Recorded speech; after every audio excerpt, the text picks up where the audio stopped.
हाँ जी दोस्तों, welcome back.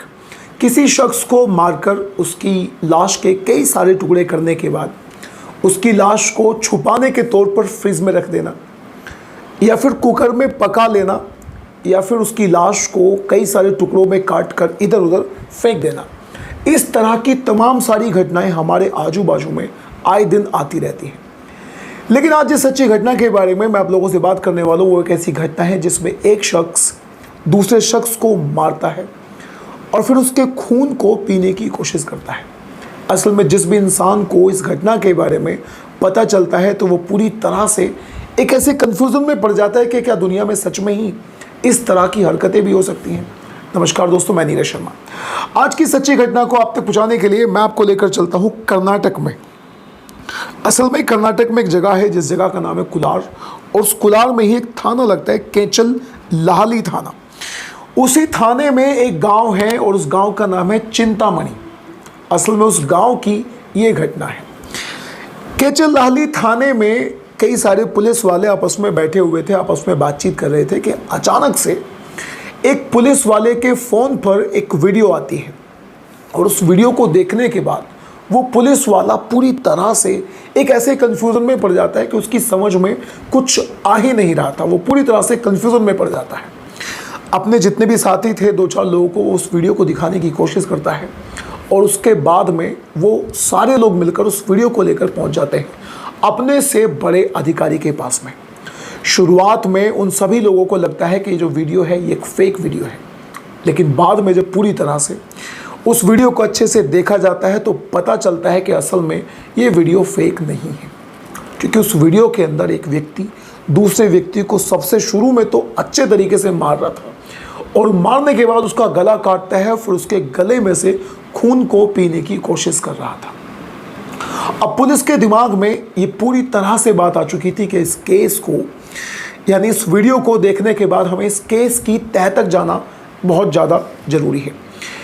Police के दिमाग में पुलिस पूरी तरह से अपना दिमाग दौड़ाती है और इस बात को जानने की कोशिश करती है कि क्या हमारे थाने में कोई इस तरह की रिपोर्ट दर्ज है, किसी के मिसिंग की रिपोर्ट दर्ज हो, किसी के लापता होने की रिपोर्ट दर्ज हो, या फिर किसी के मर्डर की रिपोर्ट दर्ज हो। अगर शख्स मर गया है, कोई व्यक्ति मर गया है, तो सीधी सी बात है कि उसके मर्डर की रिपोर्ट दर्ज होनी चाहिए, और अगर कोई नहीं मरा है तो फिर हमले की रिपोर्ट भी दर्ज होनी चाहिए। लेकिन यहाँ पर तो किसी भी तरह की कोई रिपोर्ट ही दर्ज नहीं है। इसी वजह से पुलिस के दिमाग में बात आती है कि अब इस केस को हम अपनी तरफ से ही सुलझाने की कोशिश करते हैं, और इस मारने वाले और मरने वाले दोनों की तफ्तीश को हम अपनी तरफ से कोशिश करेंगे इस बात का पता करने की कि असल में ये व्यक्ति कौन है।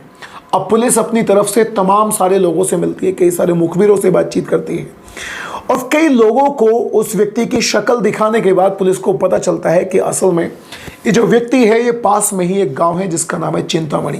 ये उस गांव का रहने वाला व्यक्ति है। पुलिस सीधा सीधा वहां पर पहुंच जाती है और विजय नाम के शख्स को, विजय वो व्यक्ति है जो असल में हमला कर रहा था और जो खून को पी रहा था, उस व्यक्ति को अरेस्ट कर लेती है। फिर पुलिस को पता चलता है कि जिस व्यक्ति को ये मार रहा है उसका नाम है मारेश, और वो भी इसी गांव का ही रहने वाला है। फिर दोस्तों पुलिस सीधा मारेश के घर भी पहुंच जाती है। पुलिस के दिमाग में कहीं ना कहीं बात ये चल रही थी कि जो मारेश है, जिस व्यक्ति का खून पिया जा रहा था, वो व्यक्ति मर चुका है, और उसके घर जाकर देखते हैं, उसके घर वालों को सांत्वना देंगे और उसके घर वालों को मनाएंगे कि तुम इस विजय के खिलाफ एक जो केस है वो दर्ज करो, हम विजय को पकड़ेंगे, और फिर उसके खिलाफ जो भी केस होगा वो केस चलेगा, उसे सज़ा मिलेगी। लेकिन जैसे ही पुलिस वाले मारेश के घर जाते हैं, उसके घर का दरवाज़ा खटखटाते हैं तो पता चलता है, यानी सामने से जो व्यक्ति दरवाज़ा खोलने आता है वो कोई और नहीं, वो मारेश ही होता है। मारेश के गले में थोड़ी सी चोट लगी हुई थी। पुलिस वाले उससे जानने की कोशिश करते हैं तो यहाँ पर मारेश पूरी तरह से पुलिस को इग्नोर कर देता है, और वो पुलिस से कहता है कि मेरे साथ तो कुछ भी किसी भी तरह की हरकत नहीं हुई है। अब पुलिस मारेश और विजय दोनों को थाने लेकर जाती है और थाने में ले आकर पूछताछ करने की कोशिश करती है। तो शुरुआती पूछताछ में जो मारेश है वो भी सीधा सीधा मना कर देता है कि मेरे साथ तो कोई हरकत नहीं हुई, और जो विजय है वो भी पूरी तरह से मना कर देता है कि मैंने किसी का मर्डर नहीं करा या मैंने इस मारेश को नहीं मारा। लेकिन मारेश के गले पर चोट के निशान थे, उसके शरीर पर और भी कई सारी चोट के निशान थे। अब पुलिस को तो केस जैसे तैसे सुलझाना था। पुलिस अपने अंदाज में जब इन दोनों से बातचीत करती है तो यहाँ पर जो विजय है वो पूरी तरह से टूट जाता है। और फिर विजय दोस्तों एक कहानी सुनाता है। असल में विजय बताता है कि विजय का यहीं पर इस गांव में, चिंतामणि गांव में एक बिजनेस चलता है और अपने उस बिजनेस की वजह से उसे अपने काम में अपना जो सामान है उसे एक जगह से दूसरी जगह भिजवाने के लिए कुछ मैजिक, टाटा मैजिक या कुछ वाहनों की ज़रूरत पड़ती है। और उस वाहन की ज़रूरत के साथ साथ उसे कई बार एक जो ड्राइवर होते हैं उनकी भी ज़रूरत पड़ती है। इसी ड्राइवर की तलाश में उसकी मुलाकात एक व्यक्ति से होती है और उस व्यक्ति का नाम था मारेश। अब जब भी कभी ज़रूरत पड़ा करती थी तो मारेश को जो विजय है वो सामान दे दिया करता था और वो इधर उधर सामान की डिलीवरी कर दिया करता था। अब कई बार मारेश उसके घर भी आना जाना उसका हो जाता है। मारेश विजय के घर भी जाता है, कई बार उसके घर जाकर मिलता है, उसकी जो बीवी है उससे भी बातचीत करने लगता है। लेकिन दोस्तों कई बार ऐसा भी होता है कि जब विजय घर पर नहीं होता उस समय पर भी मारेश विजय के घर पर पहुंच जाया करता था। तो उसकी पत्नी उसे पानी पिलाया करती थी, तो कभी कभी चाय वगैरह के लिए पूछ लिया करती थी। धीरे धीरे इसी अंदाज में उसकी पत्नी के और मारेश के बीच में एक नज़दीकी सी बढ़ जाती है।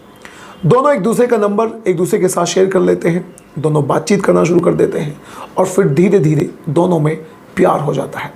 प्यार इस कदर के धीरे धीरे इस प्यार की भनक जो है वो विजय को भी पड़ जाती है। अब विजय अपने स्टाइल में अपनी पत्नी को समझाने की कोशिश करता है और फिर मारेश को भी समझाने की कोशिश करता है। लेकिन प्यार का जो खुमार था वो इन दोनों पर इस कदर चढ़ा हुआ था कि ना ही तो मारेश मानता है और ना ही जो विजय की पत्नी थी वो मानती है। दोनों बगावत करते हैं और दोनों बातचीत का जो सिलसिला है या मिलने जुलने का जो सिलसिला है वो पूरी तरह से आपस में एक दूसरे के साथ जारी रखते हैं। लेकिन दोस्तों यहाँ पर जो विजय है वो पूरी तरह से खुंदक में आ जाता है और वो एक व्यक्ति यानी उसी का भतीजा है जिसका नाम है जॉन बाबू। वो एक दिन जॉन बाबू से बातचीत करता है, उसे अपनी पत्नी और मारेश के बारे में सारी बात अच्छे तरीके से बता देता है। यहाँ पर जॉन बाबू भी पूरी तरह से मारेश के साथ में गुस्सा हो जाता है और फिर ये दोनों एक प्लान करते हैं और वो प्लान होता है विजय से बदला लेने का। और अपने प्लान के हिसाब से ये दोनों विजय को मारना ही एक सबसे बड़ा बदला समझते हैं। और दोस्तों इसी प्लान के मुताबिक एक दिन तो जॉन बाबू है वो मारेश को फ़ोन करता है, उससे बोलता है कि मैं तुमसे मिलना चाहता हूँ, विजय भी तुमसे मिलना चाहता है, बहुत दिन हो चुके हैं हमने कोई पार्टी नहीं करी है, तो तुम आ जाओ, बैठकर पार्टी करते हैं और जाम छलकाते हैं। इस बात में मारेश जो है वो पूरी तरह से सहमत हो जाता है और सीधा विजय और जॉन बाबू के साथ पहुंच जाता है। अब जॉन बाबू और विजय मारेश को लेकर एक ऐसी जगह पर पहुंच जाते हैं जो पूरी तरह से एक सुनसान जगह थी और उसे वहां ले जाने के बाद शुरुआत में तो दारू पीते हैं और फिर बहसबाजी हो जाती है। ये जो बहसबाजी है ये धीरे धीरे एक हाथापाई का रूप ले लेती है और हाथापाई के रूप के बाद में जो विजय है वो मारेश को पूरी तरह से मार पीटना शुरू कर देता है। इसी बीच जॉन बाबू से जो विजय है वो बोलता है कि तुम वीडियो बनाओ। उसका वीडियो बनाते हैं। जब वो पूरी तरह से उसे पीट पीट कर थक जाता है तो फिर विजय अपनी जेब में से एक चाकू निकालता है और मारेश के गले को रेत देता है, उसके गले को काट देता है। और वो यहीं पर दोस्तों नहीं रुकता, फिर वो उसके गले पर अपना मुंह लगाता है और उस वीडियो में बिल्कुल साफ साफ दिखाई दे रहा है कि जो विजय है वो मारेश के खून को अपने मुंह से पी रहा था। ये दोस्तों ये पूरी कहानी जो है विजय ने उसको सुनाई, यानी पुलिस को सुनाई। अब थोड़ी देर के बाद जब खून पी लेता है विजय को लगता है कि जो मारेश है वो मर चुका है। इसी बात को दिमाग में रखते हुए मारेश को छोड़कर वो वहाँ से जॉन बाबू और विजय दोनों भाग जाते हैं। लेकिन यहाँ पर आप कुछ भी कह लीजिए कि मारेश की जो किस्मत थी वो अच्छी थी। वहाँ पर कुछ लोग आते हैं, वो मारेश को देखते हैं और उन्हें लगता है कि एक व्यक्ति है उसके गले से खून बह रहा है, तो वो उसे उठाकर तुरंत थाने में लेकर जाते हैं, हॉस्पिटल लेकर जाते हैं और हॉस्पिटल में उसका इलाज कराते हैं जहाँ पर उसकी जान बच जाती है। लेकिन बदनामी के डर से जो मारेश है वो किसी भी तरह की पुलिस की जो कंप्लेन है वो नहीं करता और ना ही किसी टाइप की जो कंप्लेन है वो विजय करता। लेकिन दोस्तों विजय जो है पकड़ा जा चुका है, पुलिस के संज्ञान में जो केस है वो आ चुका है। लेकिन यहाँ पर सवाल ये उठता है कि क्या एक व्यक्ति किसी इंसान का उसे पीट कर, उसे मार कर या उसके खून को निकाल कर इस तरह से उसका खून भी पी सकता है? इस तरह की घटनाओं के बारे में आप लोग क्या कहना चाहते हैं? ये जो सारी घटनाएं हैं ये सीधा सीधा चैलेंज करती हैं हिंदुस्तान के मेडिकल सिस्टम को भी, कि क्या कोई इंसान किसी इंसान का ब्लड भी पी सकता है? तो दोस्तों आप इस घटना के बारे में जो कुछ भी कहना चाहते हैं, किसकी गलती थी?